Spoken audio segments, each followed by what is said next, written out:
Hello there and welcome to Agritalk. We are still here with Dr. Paul Juma, who is from the Kenya Genetic Resource Center. He's also the Principal Extension Services Officer. Thank you so much for staying and sticking with us.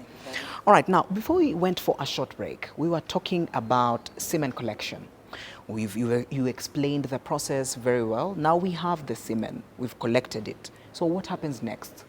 What happens next is that this semen is undergoing processing. Mm-hmm. Remember, we are collecting semen at the temperature of body temperature of the bull. At the end, we have to keep this semen at negative 196 degrees centigrade under liquid nitrogen. Nitrogen is 78% in the air. We suck it from the air, we make it liquid. That is what preserves these cells to live for as long as we don't know. So negative 100 Negative 196 degrees centigrade. Wow, that's cold. Remember, this is a cell living there, yes, and will one day rise up and move. Yes. So the process is long, but I'll make it very short. That when this semen is received, we check on the volume. Is it within the acceptable volume? Is it too little, or is it too much? Those could be indicators that there is a problem if we don't get the volume within the limits of around 5 to 12 milliliters of semen. If it goes to 20, that one tending towards other animal species. Maybe we collected urine. So we look at those that we can that we can see without a microscope. Yes. So the volume, the color, the consistency, and then it goes to microscopic evaluation, where we take samples and see the cells moving under microscope. We look at the vigor, we look at the speed, the velocity, we look at the direction of movement using machines and other things. Then whatever we get for us is around 4 billion spermatozoa.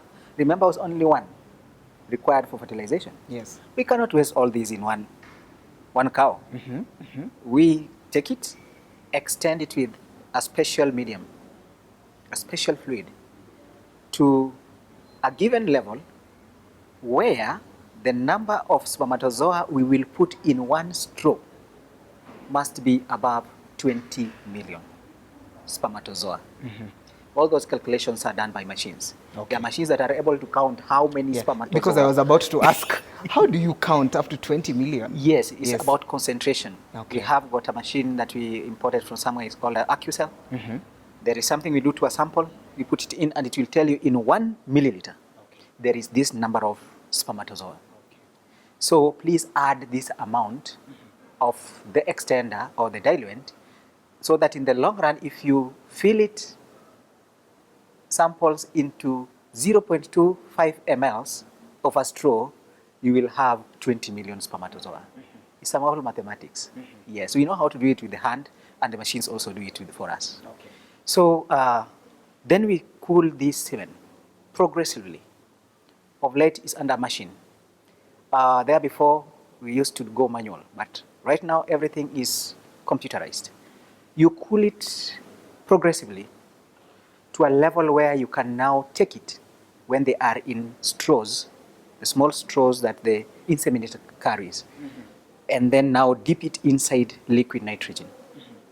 Under liquid nitrogen, these cells, that process of cooling it, make them less active.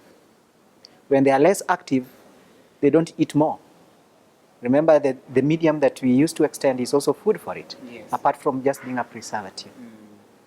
So it doesn't eat more.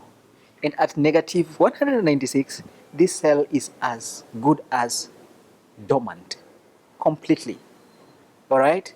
I want to make something clear to the farmers, that let it be known, and this propaganda going out there for people who want to sell others wrongly, that spermatozoa in those straws have got an expiry date.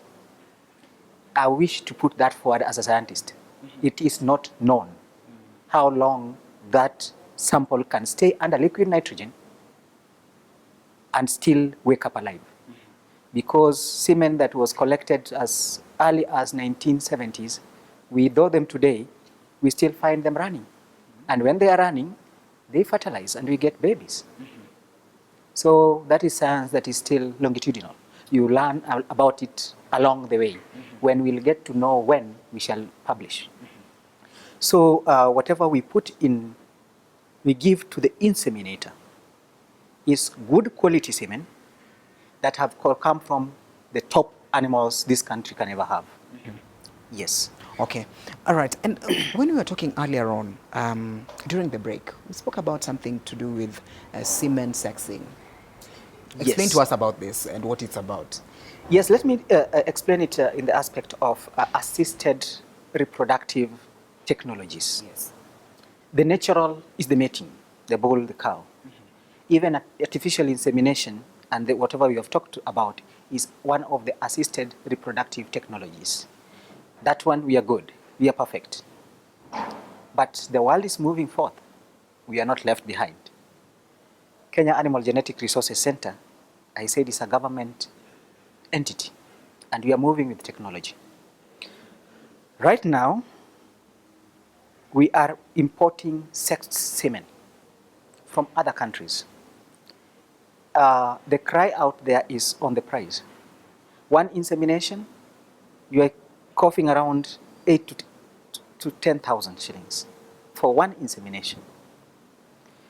Yet, it is something we can do within.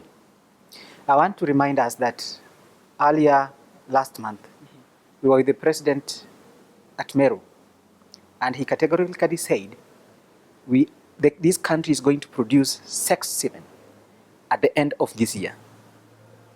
It is Kenya Animal Genetic Resources Center that is going to supply this sex semen to the farmers at a subsidized rate because it's our own. We are not paying for the fuel or for importation duties and the rest. So it will be very cheap but very competitive quality. Sexing of semen. In a very short statement, how does it happen? Is that the spermatozoa, the spermatozoa is the cell with the tail, okay? Some of them, those with what we call X chromosome, I think this is maybe too much for a farmer, but the X chromosome and the Y chromosome, for those of us who, so the X chromosome stands for female, the Y chromosome stands for male. The X chromosome is a bit heavier. Maybe you want to check, like, ladies are generally bigger than men, all right? It's the X chromosome. The other one is a bit smaller in size. So there's a machine that can do the weighting and separate the heavy from the light. So if you were meant to give a female, you are heavy. If you are meant to give a male, you are light. So once each cell passes through a small jet, and they are separated in that manner. The other way of sexing is that when you are heavy, you have more proteins. Proteins are negatively charged. When you are less heavy, then you have less proteins. Proteins are negatively charged. So if you have a lot of proteins, you are more negatively charged. If you have less proteins, you are less negatively charged. So if you are more positively charged, you are negatively charged, you are bound to be attracted to a positive charge than the one that is less. Yes. So there are plates that one will attract the heavier, the more negative ones, and one will attract the more positive ones. And that is how the X and Y are separated. In the long run, you'll have spermatozoa on one side and the other that were meant to bring male or female babies. We are bringing in that machine very soon at Agritalk, and going by the presidential order, we are going to produce. And the farmer out there, keep watching on us. We are coming. Even as you are speaking about it, I'm trying to imagine how you speak to a farmer who is in the rural area, and they are not used to these technologies because, of course, the world is moving towards the technology side. Everything these days is digital. Everything is is tech and every. So how do you convince a farmer? How does a farmer even come in? Because the farmer, from the process you even mentioned of collecting semen, it's not really easy. It's not. So how do you convince a farmer that, okay, this is how these things are going to work and this is the way to go for us at least to achieve more productivity? We have one advantage, Calvin. One of the technologies has been there with us since 1946 when we came into place. And the artificial insemination as a technology is not new. So when we bring in sexing of semen as a technology, remember it will still go through the artificial insemination. When we bring it at even a lower Kenyan price, then many more people will have to embrace it. How? If you are in milk production, you are likely to want to have your offspring being a female so that you can milk. Yes. Now, what if we come to you and tell you now, if you use this, then you will get a female definitely. Formerly, it has been there, imported, but the cost has been very high. Right now, we are bringing you our own from our superior breeds, and it is cheap. They'll buy it. And I think there is, within a year, we can even do 2 million babies for this country that are female, directly producing milk. Yes. All right, and also now let's look at even other countries and our neighboring countries. Kenya being we are the largest producer of milk. When you look at our neighboring countries, is this something that we would also want them to embrace in the near future? Yes, milk as a commodity is basically required by human beings. And there is nothing wrong with your neighbor growing up as you grow. All right? And the intention, maybe I take you back a bit. From where we sit, we export semen to our neighboring countries. Rwanda, Uganda, Tanzania, bit of it, Nigeria. All right? We export Kenyan genetics because they come benchmarking with us. The other day I was with the Eritreans, come benchmarking with us. They see our animals, and then they know that these breeds that we have, the bulls we have, has been acclimatized to this environment. One of the Eritreans was confessing to me that they imported cows from outside, and they're all dead. Now they came to see ours that survive. Actually, we call that longevity. We are proud of it. Maybe just to add something, we had a breeders' show last week. The supreme champion in the breeders' show was born of one of our bulls called Kilimanjaro. And from the judges, she was 14 years old, freshen. 14 years old. That is not very easy in these exotic breeds. They don't stay for long. Producing very highly, but was still very strong. So we are focusing on giving the farmer out there a generation that can live long with them, a generation that will give them high production, a generation that is more resistant to diseases, unlike the first ones that we got from outside. We have calibrated all that. And what we have right now is completely something that can be acceptable in the tropical climate. And yes. Okay. Still on that, before you even move on, for example, a farmer comes to you, they need help, especially when it comes to semen collection. How does it happen, and how do you get to these farmers? Yes, let it also be known that we believe we have the best. We have chosen the best bulls out there, and we are keeping them, and we are giving semen from the best bulls. But if a farmer feels they have done their breed lines correctly, and they have produced a bull that for them is good for them, then they can approach us. we do for them semen collection at their farm. We set up a small laboratory at their farm.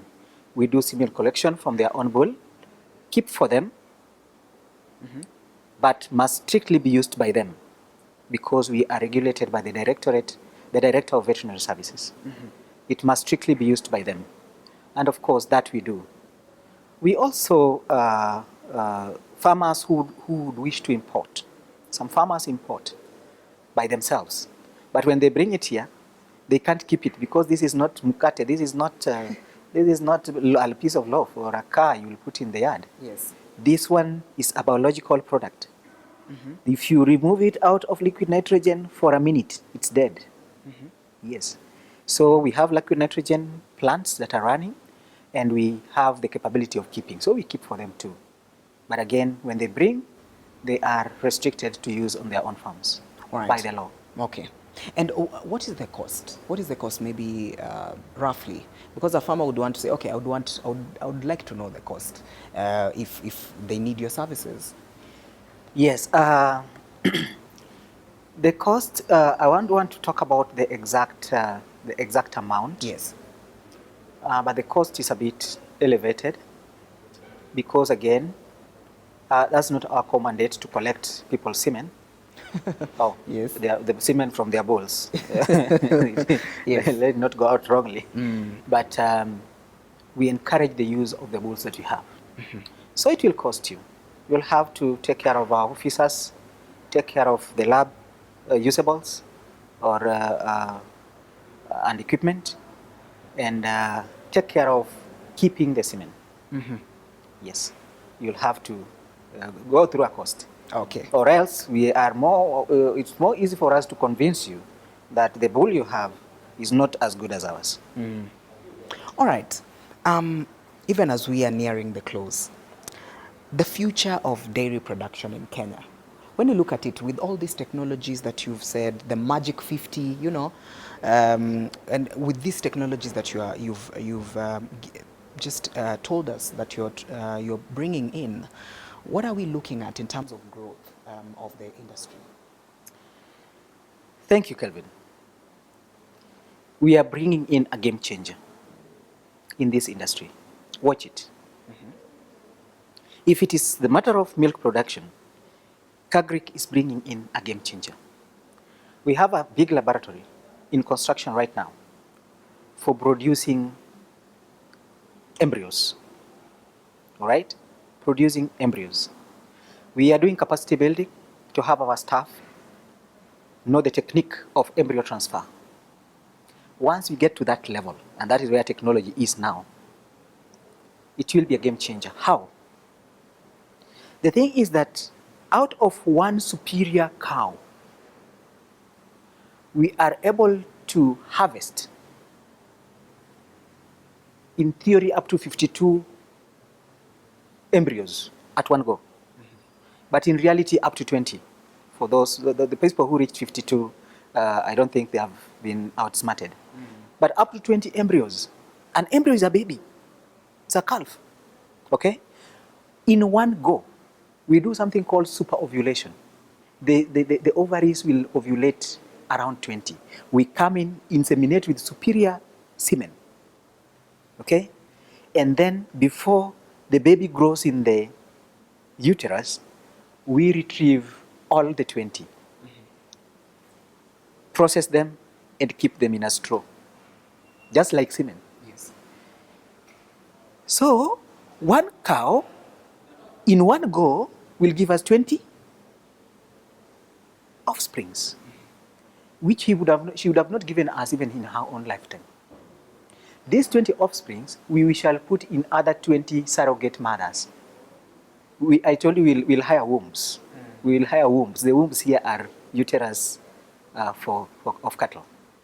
So when we come to a farmer, we tell them, let us have these embryos here. Please, we are going to pay you something. We use your cow to carry for us our baby. Within a short time, we'll have, and then it's sexed. The embryo is sexed. If it is female, it's female. I tell you, when that starts operationalizing, and we get very many wombs to carry this. We can even go to Northeastern and borrow, supply them with feed and borrow. We shall have very many offsprings that are able to produce a lot of milk in one go. In 1 year, you can hit 2 million. We can take these if government gives us support. Leave some to the farmers who gave us the wombs and carve these cattle to strategic places to produce milk. We are a deficit of 20 million liters of milk per month.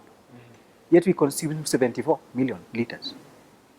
And I think if we get to 100 million in the next 3 years after the operationalization of this project, of the embryo production, it will really, those people will not come to media to be journalists. They will be farmers. All right. Even as we wrap up, you'll give us your parting shot, and also where can people find you in your website, at the services stipulated there, put down very well, so that at least someone who's watching can come and get the help they need. So give us your parting shot even as we close. Yes, I am very sure you'll be running the contacts where we are found, but we are found on Instagram at Kagrik. We are found on Facebook. We are found on our own website, which you just Google Kagrik, you'll find everything that you want about Kagrik. And what I would wish to put forth to the farmer is that you have got good quality semen that is made, tailor-made for the Kenyan cow within your own country for your use, cheaply provided but internationally competitive. And we have volumes. Come for it. We want to see the industry growing. When technology comes, farmers pick it up. Move with technology, and it will change your lives. At Kagrik, we assure you of good quality semen from top-notch bulls, acclimatized to our environment. Thank you. Thank you so much, Dr. Paul Juma, for joining us and giving us your insights. Very, very, very elaborative explanations, and thank you so much. I've learnt a lot today. All right, I believe you, as a farmer watching from home, you've gotten something important. Go to Kagrik, their social media platforms, Instagram, Facebook, and also their website. You can find them there, and you'll find the services there. And also, if you need any training from them, I believe you'll get the best that you need. All right, so we've come to the end of this conversation. Today, we are talking about pedigree management. I believe you got something from that, and also the dangers of inbreeding on farmers, and also improving their livelihoods. And we were focusing on the dairy production. My name is Kelvin Nyakundi. This is Agritalk. See you next time, same place right here on KTN Farmers TV.